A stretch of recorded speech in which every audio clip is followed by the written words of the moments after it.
안녕하세요. 뻔뻔한 인간들에게 진절머리가 나서 이혼한 30대 여성입니다. 요즘 뉴스를 보면 정말 별의별 사람들이 다 있더라고요. 남들에게 피해를 주는데 거리낌 없는 인간들도 많고. 그리고 저는 그런 뉴스들을 접할 때면 그래도 다행이다. 내 주변엔 그런 사람들이 없어서 하고는 안도하곤 했는데 실은 등잔 밑이 어두웠다고 해야 할까요? 다른 사람도 아니고 가족이라 생각했던 남편과 어머님이 딱 그런 사람들이었거든요. 아마 제가 이렇게 이야기를 하면 사람들은 에이 설마 하고는 못 믿겠다 할 겁니다. 그 정도로 밖에서는 또 얼마나 이미지 관리를 잘하고 다니던지. 당장 저희 어머님만 해도요. 주변 사람들 사이에서는 손 크고 정 많은 박 여사로 통하시고요. 남편도 뭐 그냥 오늘은 선배 누구 만난다, 내일은 후배 누구 만난다. 아주 그냥 요즘 말로 인싸가 따로 없어요. 그러니 제가 더 억울하고 분할 수밖에요. 오죽하면 아무리 익명이라지만 제가 쪽팔린 걸 무릅쓰고 제 이야기까지 하겠어요. 아무튼 남편과는 소개팅으로 만났습니다. 만났을 당시만 하더라도 둘 다 직장을 다니는 평범한 회사원이었죠. 회사도 가깝고 퇴근 시간도 비슷하다 보니 뭐 서로 호감도 있었겠다. 그래서 몇 번 더 누가 먼저랄 것 없이 연락해서 만나다가 사귀기 시작했고요. 당시 둘 다 이미 30이 넘은 나이였기에 언젠가부터 자연스럽게 결혼을 전제로 이야기를 주고받고 있었죠. 그리고 정말로 사귄 지 1년 반 만에 휘뚜루마뚜루 양가 부모님까지 뵙게 됐는데 지금도 그때를 생각하면 저도 모르게 심장이 쿵 내려앉는 것 같고 한숨이 절로 나오네요. 그건 바로 어머님이 보이신 반응 때문이었죠. 남편을 따라 처음 시댁에 인사를 드리러 갔던 날이었어요. 제가 긴장한 기색이 역력했는지 남편이 미리 꿀팁을 주겠다며 하는 말이 자기 부모님은 정말 좋은 분들이랍니다. 앞서 제가 이야기한 것처럼 주변 분들한테 평판도 좋고 실제로 깐깐한 것과는 아주 거리가 먼 분들이라면서요. 그러면서 적당히 살갑고 애교 있게 굴면 예쁘게 봐주실 거라나요. 그리고 이런 말을 제 입으로 하긴 뭐하지만 저도 솔직히 어디서 미움을 받아본 적은 없어요. 오히려 어른들은 야무지게 생겼다 똑 부러져 보인다 해가며 좋게 봐주시는 일이 많았죠. 그래서 긴장은 했지만 한편으론 자신도 있었거든요. 게다가 말이 나와서 말인데 제가 남편보다 소위 딸리는 것도 없었어요. 오히려 학벌은 제가 더 좋았고 급여도 아주 약간이긴 했지만 제가 더 벌었습니다. 외모야 뭐 워낙 주관적인 부분이고 어머님 눈에야 당연히 당신 아들이 더 잘나 보일 텐데 그건 뭐 제가 어떻게 할 수는 없잖아요. 아무튼 그래서 두근거리는 가슴을 부여잡고 그렇게 시댁에 도착했는데 아버님이 보이신 반응이야 뭐 그렇다 쳐도 어머님의 표정이 어찌나 떨떠름하시던지 오죽하면 저는 남편이 집에다 얘기도 안 하고 저를 막무가내로 데려온 건가 싶었다니까요. 하지만 그래도 이내 어머님이 좀 표정을 푸시고는 들어오라 하시더니 식사는 당연히 하고 왔겠지? 그러시는데 여기서 2차로 충격을 받았죠. 그때가 1시 반이었거든요. 그리고 그것도 원래는 1시 약속이었는데 남편이 늦게 오는 바람에 늦은 건데. 그리고 남편도 그땐 좀 민망했는지 아니 못 먹고 왔는데 좀 주시면 안 되냐며 능청을 떨대요. 그러니까 어머님이 좀 황당하단 얼굴로 저희 둘을 잠깐이었지만 빤히 보시더니 냉장고에서 이것저것 꺼내 한 끼 차려주시더라고요. 그런데 여기서 또 한 번 충격이었습니다. 먹던 반찬통을 그냥 그대로 내어주셨으니까요. 그러니 막말로 제가 무슨 밥 한 끼 얻어먹으려고 온 거지도 아니고. 그래서 저도 깨작깨작 먹는 신용만 내다가 말았어요. 그랬더니 남편이 하는 말이 그래도 어머님 성의가 있는데 이건 아니지 않냐. 어이가 없었죠. 이 밥상 어디에서 도대체 성의를 찾아볼 수가 있는 건가 해서요. 게다가 그뿐만이 아니었습니다. 우여곡절 끝에 식사를 마치고 나니 남편이 제 옆구리를 꾹 찌르면서 설거지는 제가 하라는데 진짜 짜증이 나더라고요. 그런데 그때 어머님이 오셔서는 냅두랍니다. 당신 살림인데 왜 저를 시키냐면서요. 그리고 이때 전 솔직히 어머님을 다시 봤어요. 아, 어머님 성격이 원래 좀 털털하신 건가? 이런 모습이 바로 쿨한 시어머니인가? 그런 생각을 한 거죠. 그러면서 어머님에 대한 호감도가 급상승을 하고 지금 생각해보니 제가 너무 단순하고 멍청했다니까요. 그리고 이후로도 두어 번 더 시댁에 갔었는데 그때마다 어머님께선 딱히 저한테 뭘 시키시는 것도 바라시는 것도 없는 눈치셨어요. 그러니 저는 제가 좋은 어머님을 만났다 생각했고, 그래서 저도 정말 좋은 며느리가 되어드리고 싶었죠. 그런데 황당하게도 결혼식을 올리기가 무섭게 어머님은 완전히 다른 사람처럼 변하셨습니다. 신혼여행을 마치고 시댁에 인사를 드리러 갔던 날이었어요. 신혼여행은 어땠는지 그런 가벼운 이야기가 오가다가 어머님께서 저더러 이제 식도 올렸으니 너는 이 집 사람이라며 그걸 항상 기억해라 그런 말씀을 하시더라고요. 그리고 저는 그게 그냥 의례껏 하시는 당부의 말씀 같은 건 줄 알았는데 그런 뜻이 아니었습니다. 한마디로 이제 이 집 사람이니 손님 대접 받을 생각은 꿈 깨라 그런 뜻이었거든요. 게다가 그뿐만이 아니었어요.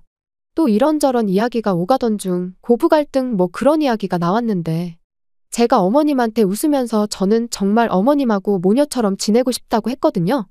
그랬더니 어머님께서 정말 눈을 놀란 토끼처럼 뜨시면서 저를 보시더니 아니 너는 네 엄마 있고 나는 내 딸이 있는데 왜 그렇게 지낼 생각을 하냐고 되물으시는 거예요. 어찌나 민망하던지.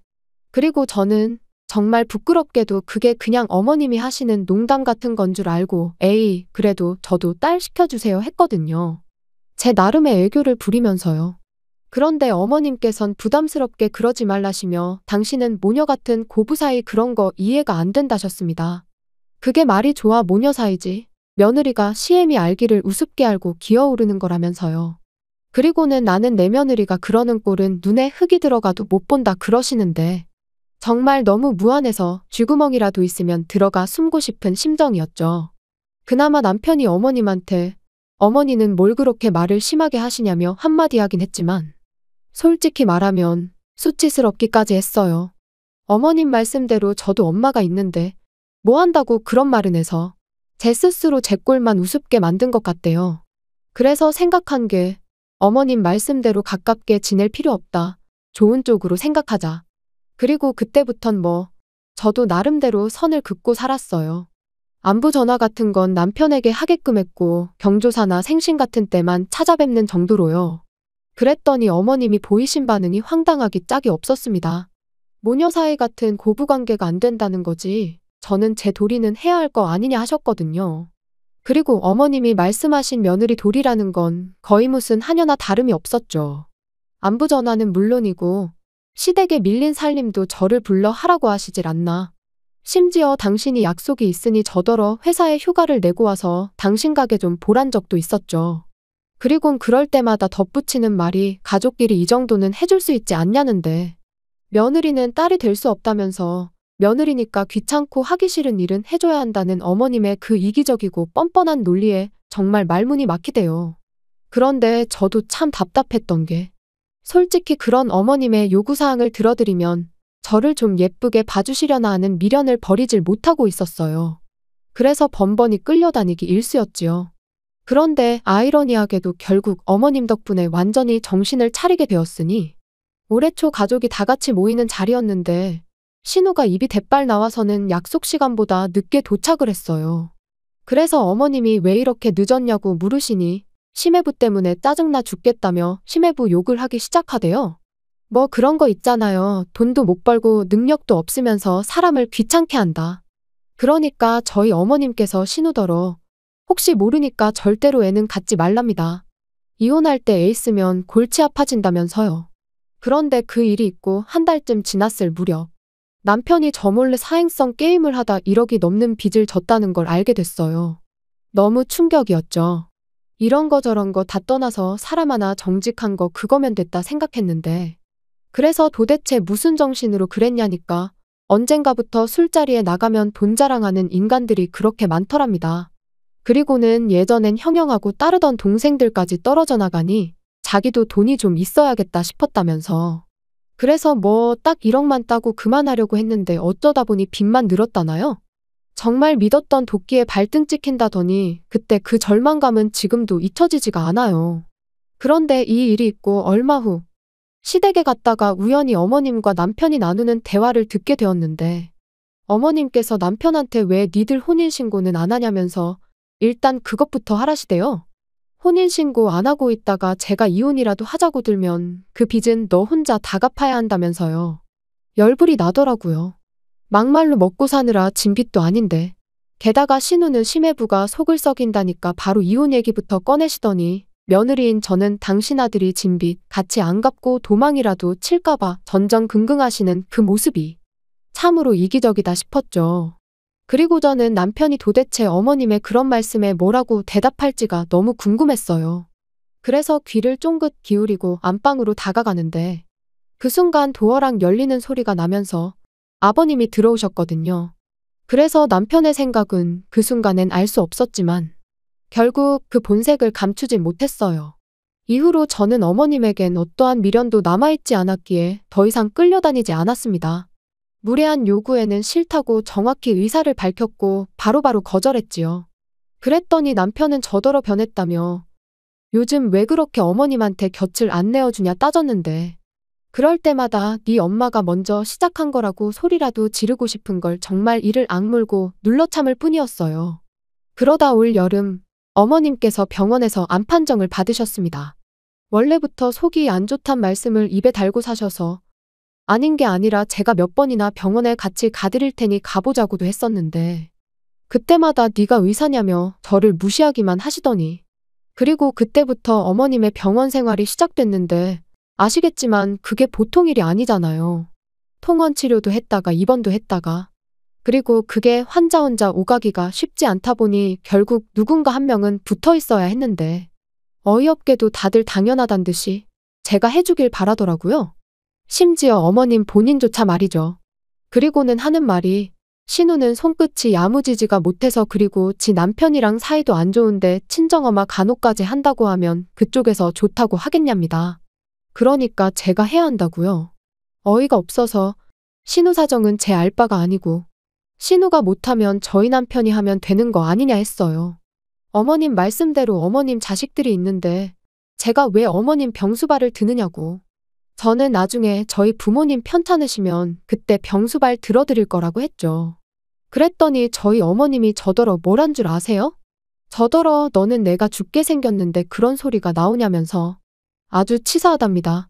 그런데 저도 저 나름대로 지난 2년간 이제는 어머님이 저를 좀 아껴주실까 챙겨주실까 하는 기대에 이리저리 끌려다닌 걸 생각하면 너무 섭섭하고 서운하고 억울했거든요. 그래서 어머님이야말로 정말 저한테 치사하고 야박하게 행동하시지 않으셨냐고 따졌어요. 그랬더니 아주 귀찮다는 듯이 알겠답니다. 당신이 다 미안하고 잘못했으니까 회사에 얘기해서 휴가나 내래요. 이건 뭐 정말이지. 옆구리 찔러 절받기도 아니고. 사과를 받았는데 어째선지 기분이 더 나빠지더라고요. 그래서 됐다고 사과하지 마시라 했습니다. 저는 어머님하고 거리를 두고 지내는 요즘 얼마나 몸도 마음도 편한지 모르겠다고 그러니까 앞으로도 가깝게 지내고 싶지 않다고요. 그랬더니 남편이 저를 밖으로 끌고 나와선 하는 말이 아무리 맺힌 게 많아도 지금 어머님이 이렇게 편찮으신데 그러면 안 된다대요. 그러다 막말로 자기 어머니 돌아가시기라도 하면 저 후회할 거라고. 그리고 자기도 그렇게 되면 저랑 못 산다고요. 그래서 어머님이 돌아가시면 그게 암 때문이지 나 때문이겠냐 받아쳤습니다. 그리고는 당신이야말로 내가 후회할까봐 걱정하지 말고 당신 도리부터나 똑바로 하라고 했어요. 아들이나 딸이나 지엄마 아프다는데 그 병간호를 남한테 미룰 궁리나 하고 있고 아주 웃기지도 않는다면서요. 그랬더니 남편이 뭐라는 줄 아세요? 정 제 생각이 그렇다면 알겠답니다. 대신 제가 제 할 도리를 안 하는 거나 마찬가지니까 돈으로 5천만 원을 달래요. 그걸로 간병인을 쓰던지 해야겠다면서요. 진짜 제정신이 아니구나 싶었습니다. 그래서 그럼 내가 어머님 병수발 들면 네가 나 5천만 원 줄 거냐니까. 그건 아니래요. 그리고는 하는 말이 시어머니 병간호는 원래 며느리가 하는 거라는데 그래서 그동안 어머님이 그렇게 나를 이리저리 부려먹어도 말만 한두 마디 하고 말았구나 싶대요. 남편 생각엔 자기 어머니가 하는 행동이 다 옳아 보였기에 그걸 적극적으로 말릴 생각이 없었다는 걸 그제서야 확실히 알게 된 거죠. 그래서 결국 며칠의 고민 끝에 남편에게 이쯤에서 헤어지자 했어요. 아무리 생각해봐도 어머님이 돌아가셔도 안 돌아가셔도 제가 욕을 먹을 건 뻔했고 남편이 앞으로 더더욱 어머니 편을 들면 들었지 제 편이 되어줄 것 같지도 않았으니까요. 아무튼 헤어지잔 제 얘기에 남편이 보인 반응은 뭐 울고불고 애가 따로 없더라고요. 가뜩이나 자기 빚도 갚아야 돼서 심란해 죽겠는데 어머니는 어떡하냐면서요. 그리고 그 순간 역시나 남편에게는 자기 자신과 어머님밖에 없다는 걸 확인한 저는 한층 더 후련하게 마음을 정리할 수 있었어요. 그래서 남편더러 나는 그간 할 만큼 했고 정말이지 그 노력을 단 한 번이라도 제대로 인정받아 봤다면 모를까? 이번에도 이러나 저러나 좋은 소리 못 들을 게 뻔한데 더는 내 인생을 쓸모없이 소비하고 싶지 않다 했습니다. 그래서 남편한테 너도 네 엄마가 나한테 어떻게 했는지 알지 않냐니까.